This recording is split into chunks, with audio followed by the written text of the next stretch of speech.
Hi, my name is Christina Brigana. I am the host of Lagim, a Filipino true crime podcast. Every other Friday, I publish true crime stories from the Philippines and the Filipino diaspora. But sometimes there are some cases out there that are simply too obscure, or there's not a lot of information about them to flesh out a podcast episode. So I've chosen this format and this platform to share those stories with you. Today, we will look into the case of Alexis Tioseco and Nika Bohinc. Alexis was a Filipino-Canadian film critic who lived in Quezon City with Nika Bohinc, his girlfriend from Slovenia, who also worked as a film journalist. In September 2009, the couple's home was broken into and they were shot several times by three unidentified men. It was suspected quite early on that the crime was an inside job made possible by the couple's helper named Criselda Gesman Dayag. The police stated that she was the one who let the men into the couple's home. The robbers, after entering the couple's home, hog-tied and gagged another helper named Magdalena Patpat, and that was to prevent her from running out and getting some help. After shooting the couple and leaving Magdalena hog-tied and still gagged, the men then used the couple's vehicle to escape from the scene, taking with them Criselda Dayag. They managed to steal some cash, jewelry, and a laptop.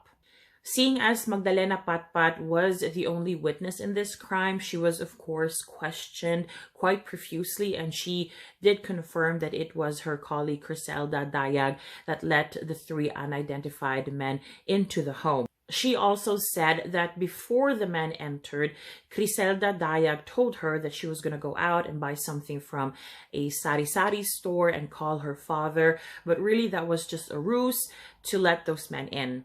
Now, when the robbers were let in, this was around 8 o'clock in the evening, and Alexis and Nika weren't at home. They came home at 11 o'clock. So the robbers were actually free to take whatever they wanted, but it seemed to the police that when the couple eventually walked in at 11 o'clock, they interrupted the robbery and therefore had to die, which I will discuss this a little bit later because a lot of this doesn't make sense to me. Now, a week after the killing, a man named Danilo Homoc was arrested as he was identified as the driver hired by Alexis and Nika. Bizarrely enough, he abandoned the car a day before the killings. Later on, he would also be identified as one of the robbers turned killers. He also matched a cartographic sketch that was put together using the description given by the witnesses, such as Magdalena Patpat. He was then formally charged following his arrest, and he was further detained, but this would all change after an inquest, and it was ruled in that inquest that he should be released, and the police needed to further investigate the case because the case against him was not strong enough. So the investigation continued, but at this point, Magdalena Patpat, the most important witness in this case, decided to stop cooperating with the police, and without her testimony, the police would not have a case, or at least would not have a strong case. Now, nevertheless, the police continued their investigation. They had to. And essentially, they declared Homoc to be their prime suspect. Well, he was their only suspect, really. And it's baffling that they couldn't find anyone else, or at least there were no other leads to other suspects just yet. There's a whole thing about Danilo Homoc. Some people believed that Danilo was just a fall guy, that there are more influential people who were behind the killing. So you see, Alexis Tioseco may have ruffled some feathers in the Filipino film industry as he sought to change some things in it. Additionally, for those who knew the couple and Homoc as well, it seemed quite unlikely that someone who had worked for the Tioseco family for around 16 years would suddenly turn around and bite the hand that fed him, so to speak. So Homoc, by all accounts, was considered part of the Tioseco family. So for those people who knew the family and Homoc, it simply was impossible to imagine that Homoc was involved in this crime. Now, some friends who believed that Homoc could not have done this to Alexis and Nika also thought that maybe the police could just not nail other suspects because their investigation was badly done. It was sloppy. And some of the things that police had done at the crime scene were very questionable. For example, when the Tioseco family asked who the witness was who claimed that Bohinc was the ringleader of the robbery gone wrong, the police refused to give them that information. It was not clear whether it was actually Magdalena Patpat who pointed the fingers at Bohinc. It did not seem like it, but they said that there were witnesses who pointed at Bohinc as being one of the three men. Furthermore, emergency responders who were at the scene only had one stretcher with them, and so they could not even carry the couple's bodies to, out at the same time. So they had to be carried one after the other, and they didn't have body bags with them. There was just blood dripping everywhere as the bodies were carried out of the home.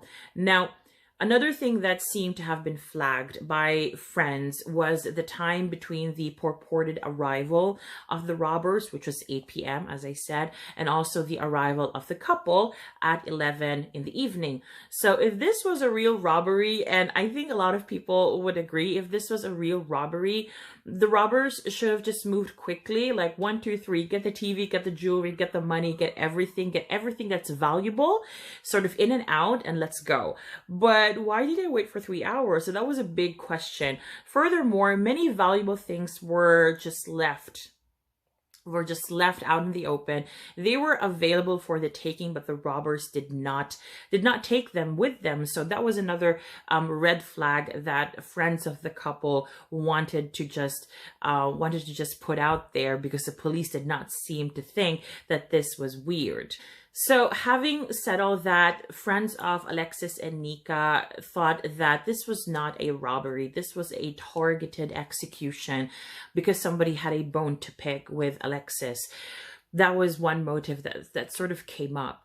Another observation made by people who believed that this was a targeted murder and not a robbery gone wrong was the fact that Alexis' his body showed signs of being assaulted, being hit, before he was shot in the abdomen and the nape. So it seemed to me that the robbers were not just surprised that they were caught in flagranti as the couple walked in.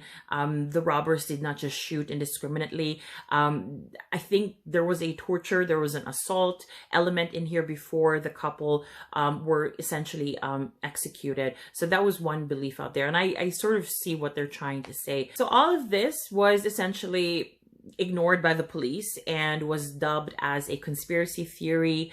Their prime suspect remained Bohinc, and their prime witness remained Magdalena Patpat, which I don't think was a problem. She was a primary witness, but with regards to Danilo, I'd have my doubts too. So in February 2016, Criselda Dayag was arrested. By May 2018, she was tried, convicted, and sentenced to up to 40 years in prison after being found guilty of robbery with homicide. She was also ordered to pay 350,000 pesos to each of the couple's heirs as civil indemnity and damages. She insisted and still insists to this day that she's innocent. She stated that she never let anyone in, and that following the escape from Alexis and Nika's home, the suspects forcibly brought her to Pampanga, where she apparently served as their maid, and then she supposedly escaped after that, and then she was arrested. Of course, her testimony could not stand because, as we've already seen, as Magdalena already confirmed, there was no sign of forcible entry. Somebody would have to have let those robbers in, and that was the theory of the case by the police, by the prosecution. Even though at some point Magdalena Patpat was like, I don't want to be your witness anymore, she actually came back for Dayag's trial, and she was the star witness for the prosecution. Other witnesses also gave evidence, but they were not identified in reports from that time or ever. So, as the public would learn after the trial and sentencing, Dayag had victimized other former employers of hers by using the same modus operandi she used on Alexis and Nika. She had one case still open in Pasay when she was sentenced in Quezon City, so she was definitely not just being forced to do this. This was a thing that she had done with those men in the past. One of the three suspects who are still at large was identified as Danny Lapitaje, whose fingerprints matched another robbery in Antipolo City. As for Homok, I do not think he was ever rearrested. There's no information online about whether the police and the prosecution pursued a case against him. I don't think they would have a solid case against him though. Meanwhile, those who knew the couple continued to mourn their loss, of course. Tioseco was a faculty member at the University of Asia and the Pacific. He founded an online journal on Southeast Asian cinema, and he was a magazine editor as well. He was a regular contributor for magazines and newspapers. Nika, on the other hand, was a highly respected person in her field. Apart from being a film journalist, she was also a programmer for film festivals like the Ljubljana International Film Festival. The couple actually met at a film festival in Rotterdam in 2007. Nika then left her job as a chief editor for a well-established magazine in Slovenia and moved to the Philippines with Alexis.